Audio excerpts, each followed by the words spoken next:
The modding scene for retro handhelds and consoles is the most exciting it has ever been, and it only gets better with time. PlayStation Vita is probably the handheld with the greatest and most supportive homebrew and modding communities out there. As of 2025, hacking your Vita is quite simple, but of course, there are always hurdles. This is not a tutorial, but simply a showcase of what I've done, including the addition of a USB-C port at the bottom. This is a hacked and even modded PS Vita.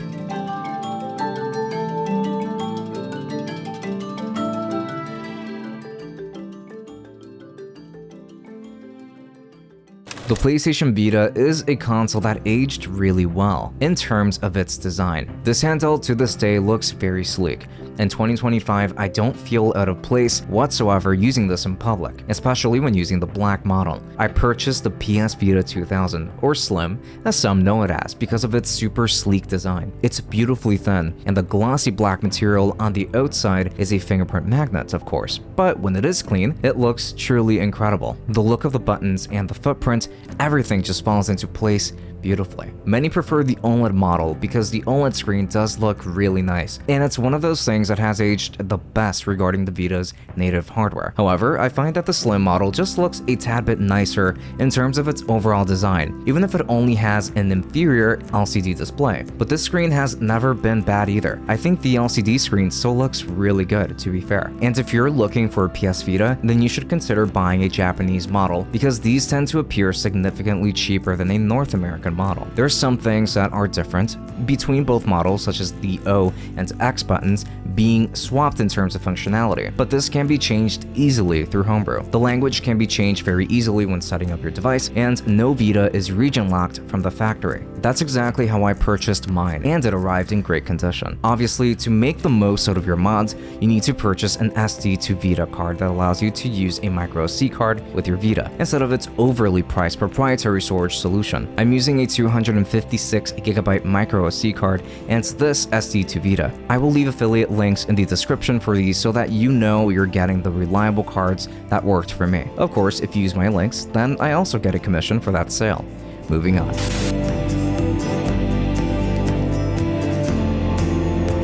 In order to complete the homebrew process, I followed this guide. It really made things very simple because this individual did an incredible job taking me step by step.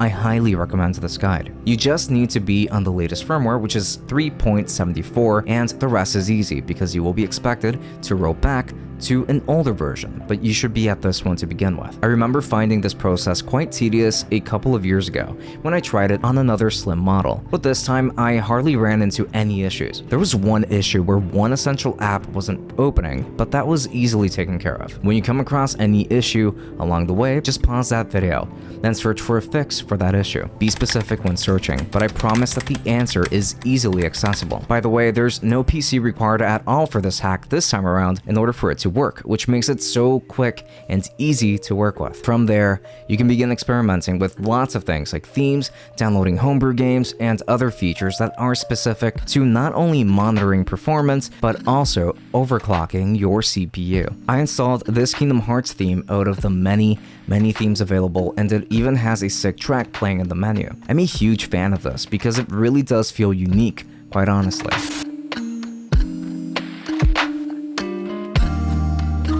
The PlayStation Vita is actually quite powerful, and it does stand the test of time when it comes to certain consoles that it can emulate. For instance, the PSP. Through the Adrenaline app, you can load into the PSP's interface and customize everything as needed, but you can load into your entire PSP library of games that you can access and play just as you would on a normal PSP. So fortunately, there are some games that you can download dual stick support for, so that you can play those native PSP games with 2 analog sticks. This is incredible when it's available, and you do miss it when it isn't, as most games can't be played this way, unfortunately. However, the performance is very solid in every single game I have on my Vita. I haven't had any issues whatsoever, and everything is incredibly smooth, really. Unless you need the authentic feel of the PSP, then this is easily the second best way of playing PSP games other than an actual PSP. This is beautifully done.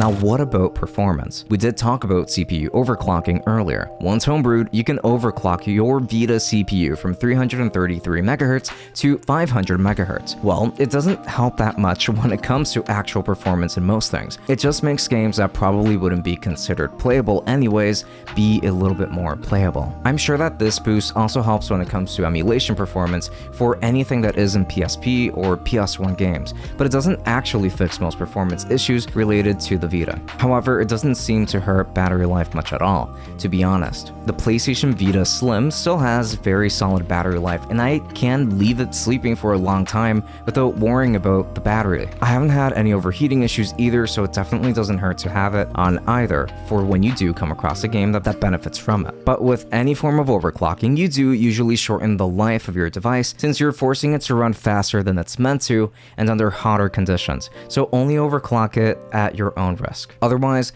the PS Vita accomplishes a lot. There are a lot of PS Vita games in existence. It just so happens that a lot of the good ones are JRPGs, which works out for me. But there are some great first-party PS Vita games out there, and just great games in general, such as Persona 4 Golden, of course, Velocity 2X, Rayman Origins, Little Big Planet, PS Vita, Tearaway, Final Fantasy X, Uncharted, and so many more. I strongly recommend that you take a deeper look at these.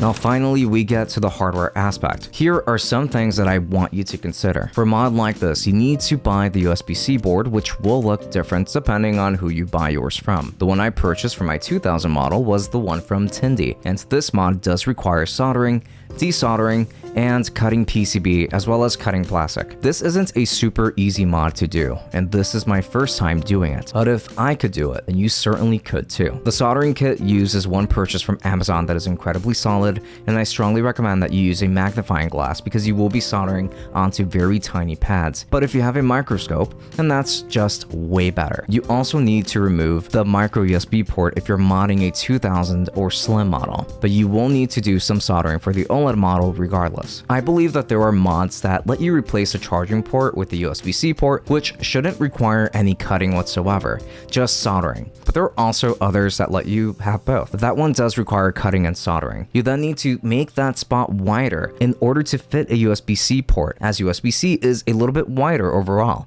But please be careful because I also dremeled through the pads by going too far. Then you have to widen the entry from the outside until the USB-C port fits through it. Seat it, then test it. It worked out pretty well for us when we tried it at least. And for that, I followed this guide here to show me how I should Dremel the hole and what to look out for, but it also offered some tips on how to remove the micro USB port. But this video uses a different port from the one I used, so I had to follow the guide on Tindy's site in order to get accurate instructions. So the link's going to be in the description. This definitely isn't the cleanest job because it's my first time doing anything like this, but it's not that bad. I used this Dremel from Amazon and it came with all of the tips and bits that I used. Affiliate links are going to be in the description as well. This port charges my device with any kind of USB-C charger, including USB-C to USB-C and a hardwired USB-C connection with a high-capacity brick. It also transfers data, which is awesome. This is a great inclusion because I don't like using anything besides USB-C because it makes it a lot easier to travel with when you only need one cable for everything, and the Vita is a very reliable travel companion. So this made a lot of sense to me, and I'm really glad I did it. There are a couple of things that I wanted to try on this model, but I hesitated to do so because I've heard mixed reception about it. One of these is how you can connect two battery cells together to expand the battery life on the PS Vita. I was excited about this mod, but I wasn't sure how comfortable I felt with soldering two batteries together and even cutting more plastic to make them fit. And you cannot measure the true battery percentage properly either when this is done, which doesn't make it super appealing to me when I'm already satisfied with the Vita's battery. I think it would be awesome if we could get Hall Effect Vita sticks. I haven't had any issues with mine yet, but having these would be a good safety net to ensure that drifting does not occur for a while, at least a very long time. I would also really appreciate it if there was a 5 GHz Wi-Fi chip mod that could be made for the Vita. This is because downloading anything took quite a while with the Vita's 2 GHz chip, which made the overall setup process considerably slower when I just wanted to have everything ready as soon as possible. I don't know if this is even possible, of course, but it would be awesome if it was.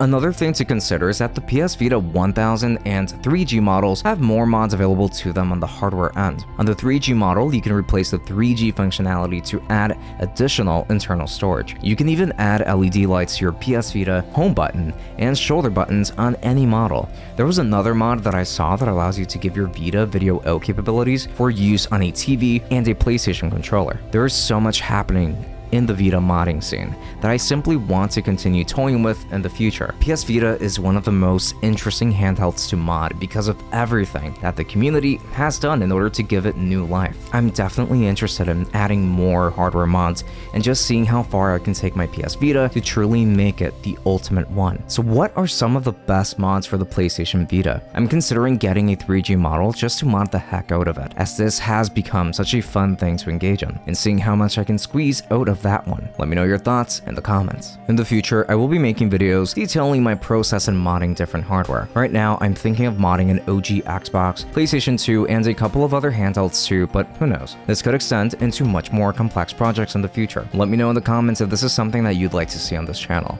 If not, these could always go into a second channel, but I'd love to hear your thoughts. Thank you so much for watching. Let me know in the comments about any topics you'd like me to touch on for a bite-sized documentary or a video like this. And until next time.